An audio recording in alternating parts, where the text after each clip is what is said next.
காலை வணக்கம். உங்களின் ஒருவன் பி சுரேஷ்குமார். தினம் ஒரு திருக்குறள். இன்றைய திருக்குறள் அதிகாரம் அருள் உடைமை. ஆங்கிலத்தில் கம்பேஷன் சொல்லுவாங்க.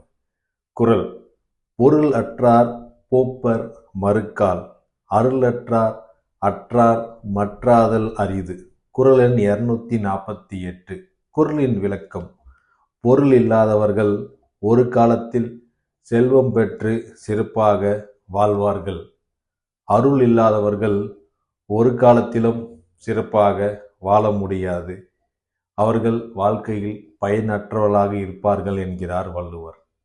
உதாரணத்துக்கு சொல்லணும்னா, பொருள் இல்லாதவர்கள் வசந்த காலத்தில் பூக்கள் பூப்பதை போல அவர்களுக்கு செல்வம் வந்து மீண்டும் ஏழ்மையிலிருந்து விளங்கி செல்வந்தராக வாழ்வார்கள். அதே மாதிரி அருள் இல்லாதவர்கள் எத்தகைய தீய செயல்களையும் தவறான செயல்களையும் செய்பவர்கள். அருள் இல்லாதவர்கள் அவர்கள் வாழ்க்கையில் பயனற்றவர்களே. அவர்கள் ஒரு பொழுதும் சிறந்த விளங்க முடியாது. அவர்கள் பயனற்றவர்களாக விளங்குவார்கள் என்கிறார். ஆகையால் இக்குறள் மூலம் நாம் அருள் உள்ளவராக பெற்று வாழ்க்கையில் அனைத்து வளங்களும் பெற்று முன்னேறலாம்.